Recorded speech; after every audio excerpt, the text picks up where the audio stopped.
beloved, die for the love of me!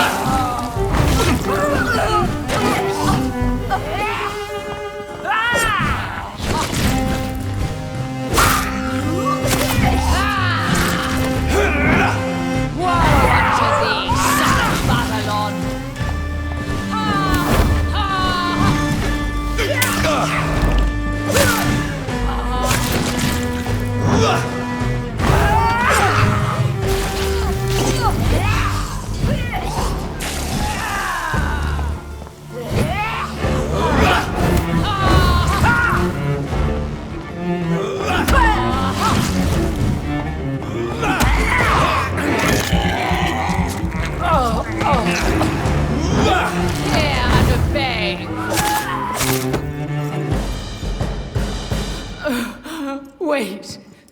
I beg you, wait. What? I don't want to die. And I did not come to kill you, Miss Fletcher. Will you spare me then? Save this cadaverous carcass of mine. Does your heart beat a little faster now? You fancy me then, Doctor? No, Miss Fletcher. My dead heart will beat for only one. Ah! Is she pretty? Is she sweet and tender? To me, yes. Ah!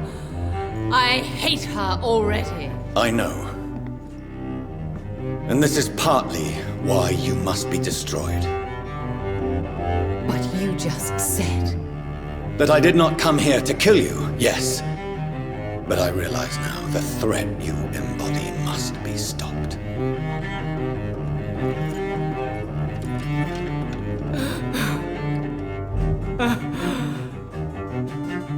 Will I be remembered? Will you? You were Doris Fletcher, the greatest actress of her generation. No one can take that from you. Thank you. And farewell. Ah! Ah!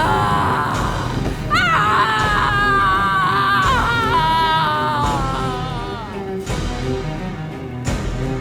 Farewell, Doris.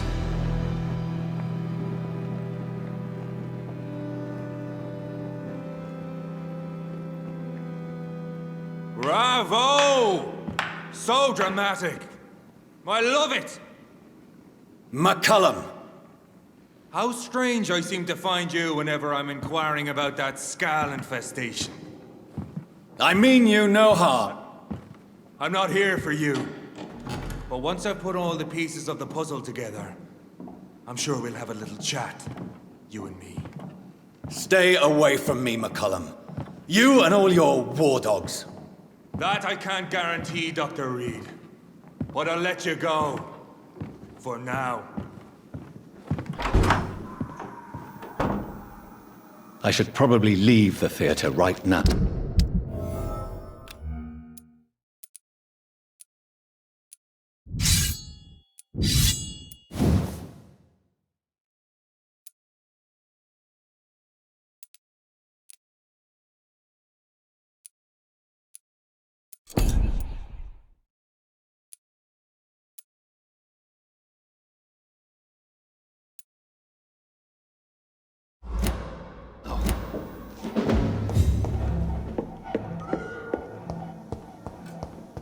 It's locked.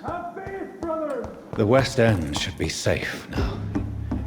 But London is not. It would be wise to benefit from the Ascalon's protection while I continue my research during the group.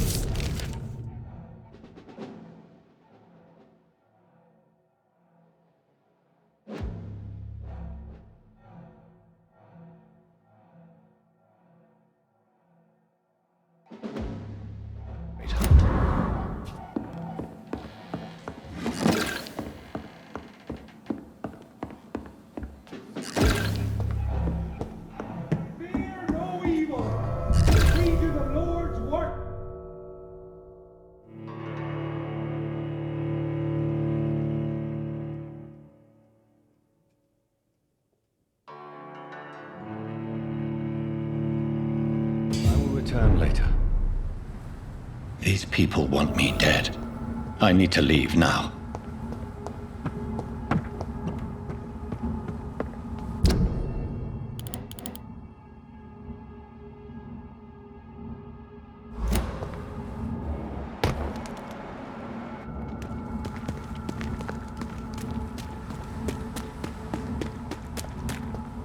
So Doris just needed to be close to her audience to infect them. Contagion through skin. Very disturbing.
Good evening, Miss Teasdale. How have you been since you returned home? Dr. Reed. Oh, thank God you returned safely from these awful streets. I was so worried about my father that I left without thanking you properly. Please don't mention it, miss. Good. I found him, you know. My dad. Or what was left of him. I think my abductor intended to do the same thing to me. Do you need my medical attention, miss? I don't need your help, specific. All right then. What do you do for a living, Miss Teasdale? Before my kidnapping, I was a waitress in a pub. Now I'm unemployed. Were you fired? No. It's just that after my recent experience, I don't feel like I can go back to my normal life. I need to do something useful. Be very careful, Miss Teasdale. You were lucky to escape death once, but vampires lurk everywhere. You killed my kidnapper by yourself, didn't you? No offense, Doctor, but you're just a doctor. I don't see why I couldn't do the same. What do you intend to do? Dad always told me, Louise, if you want something, don't stop until you have it. I did my research and I found it. Ichabod Throgmorton, professional vampire hunter. I'll be his apprentice. What can you tell me about this area? I've never really liked this part of town. It was where my father wanted to live. I won't remain here much longer. What exactly don't you like about it? People here are contemptuous and elitist. My dad always said, Louise, always treat people like you want them to treat you. Louise, what can you tell me about the vampire who captured you? The little fucker claimed he'd fallen in love with me. That he wanted to spend eternity with me. Not a bad idea. At least that's the way it seemed at first. Really? Did you consider accepting his proposal? Well, immortality. Not a common wedding gift, is it? I think he just wanted to have his way with me. Can vampires even fuck, Doctor? What? Well, I really can't answer that. Since they are creatures of blood, physically speaking, I suppose an erection is possible, but Don't be embarrassed, Dr. Reed. I was just asking. Why did your father feel guilty? He seemed so eager to welcome you back, as though he'd done something wrong. Last time we saw each other, we had a terrible argument. I left the house and ended up in a pub. That's where the vampire met me. Dead drunk. I see. We argued a lot, me and Dad. But I always came home. I'm sure that's why he went to find me. He knew something bad had happened. Your father never gave up on you. In the end, he risked everything to save the daughter he loved. Yeah, that was my dad. Tough bastard, just like me. Even if I'd broken his leg, he would have gone looking for me. What do you mean? That last argument we had, it was more of a fight, actually. He slapped me and I kicked him hard in the balls. Louise, tell me what you really think about your father's sacrifice to save you. I'm proud he went after me. I forgive him all his harsh words, all his bloody attitudes. I only wish I could tell him how much I loved him. Yes. It can be traumatic, not having the chance to say goodbye to those we love. Yes, Doctor. And there's no treatment for that type of pain, isn't that right? That may be the last thing my father taught me. You seem to cherish your father a great deal. Dad was the best. He kept an eye on me, but let me make my own mistakes. Louise used to say, mistakes are the best teacher. You would have liked him. I'm sorry you didn't have the opportunity to say goodbye. That's all right. He's buried in consecrated ground now. Nothing bad can happen to him. Goodbye, Miss Teasdale. And be careful. Until we meet again. It's always been your house, Dad. Not...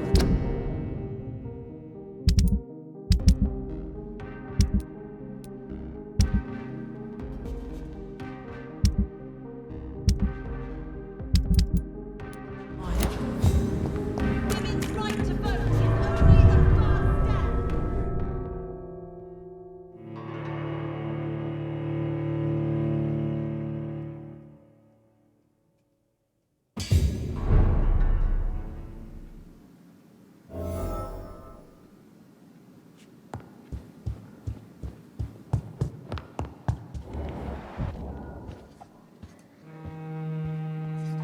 Elizabeth, what are you doing here? I've been formally asked to witness your triumph, my dear.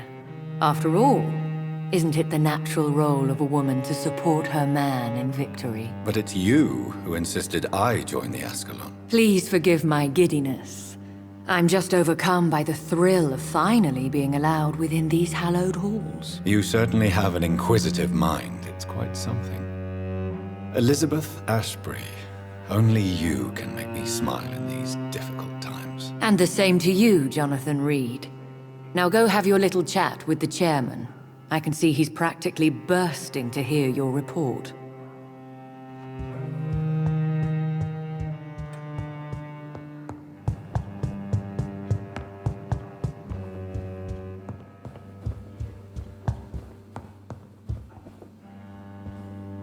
Welcome back to the Ascalon Club, Lance-Bearer. Please, tell us the good news. Have you put an end to the epidemic? My hypothesis was correct. Doris Fletcher was the source of the contagion in this part of town. She was probably the first to be infected. And you cleansed her before the hunters, I've been told. Well done, Dr. Reed. You thrust your lance and pierced the very heart of the corruption. But some questions remain. The important thing is, we won a major battle for the survival of London. For that, we salute you. Thank you, my lord. Now, I have another task for you. One of the utmost importance. Perhaps even more so than the previous. I'm listening. It's time for you to perform a most sacred duty for the club. I want you to recruit a new vampire. Recruit a new vampire? Are you sending me on some sort of diplomatic mission? Not exactly. I want you to make Aloysius Dawson the Ekon he deserves to be. I'm sorry, but I can't. Are you questioning my orders? No. It's just... I'm not sure I'm ready to have another progeny after what happened with my sister. The rebirth of Aloysius Dawson is a necessary step in our campaign to ensure the safety of London. How would you like me to proceed? Aloysius is waiting for you at the Dawson estate. Once the deed is done, I'll join you there to celebrate this momentous occasion. Before I go, I have a few questions. All right, I'm listening. How would you like me to proceed? Don't worry. Aloysius has had many years to prepare himself. He has studied our kind for decades. So shall I just let him drink my blood? Yes. Aloysius will gratefully sup on your blood. His heart will slow, then stop. But he will rise again as one of us, an immortal. Is there any danger? Our blood alters a mortal body so deeply that some don't survive the metamorphosis. They die for good. But Mr. Dawson has been preparing himself for a long time. Why Aloysius Dawson? Because he is about to die. And he just may be the most influential man in England. After me, of course. Did he choose me? No, I did. My decision is very recent, to say the least, but it is entirely mine. Does he know I'm coming? He can't wait to become your progeny, Dr. Reed. Especially now that you have shown how strong your lineage is through your sister. You invited Lady Ashbury. Wouldn't that be breaking one of your cardinal rules? No women allowed. Not allowed as members, no. But considering the circumstances, I thought you'd like to have her here to witness your triumph. So it's a temporary admittance, then? Something of a bargain, considering the crisis we're currently facing. Goodbye, Lord Redgrave.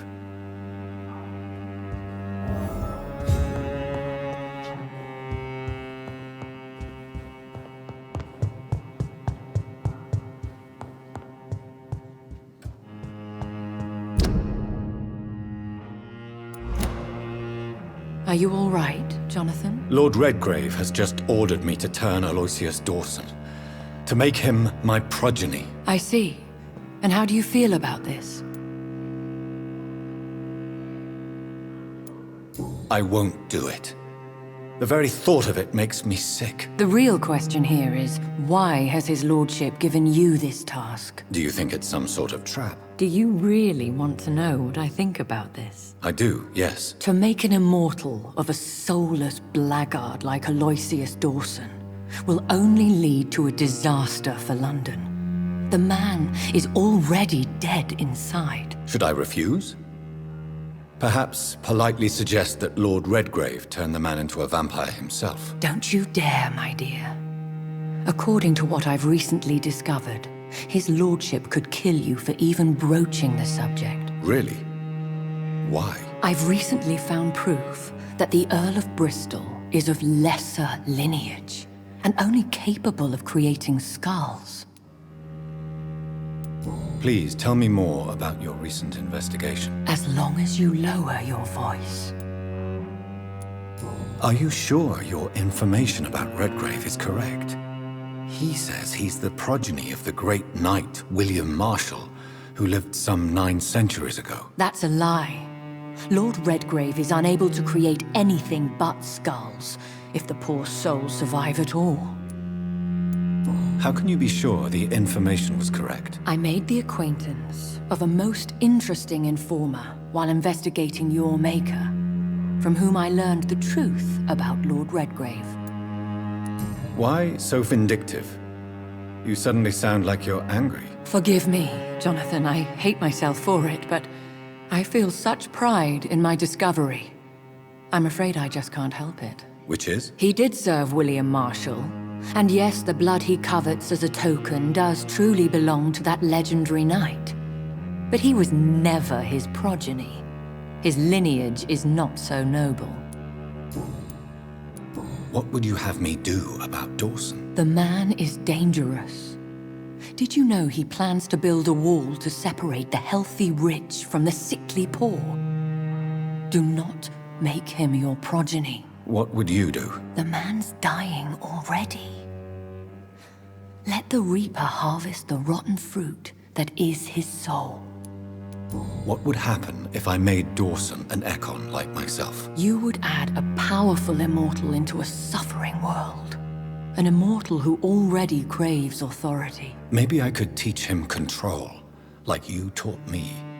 Lead him down the right path. Mr. Dawson spent his life searching for a way to cheat death. I'm sure he has spent decades dreaming of how he'd spend eternity as a tyrant. Goodbye for now, Elizabeth. Goodbye, my dear. Please, be careful.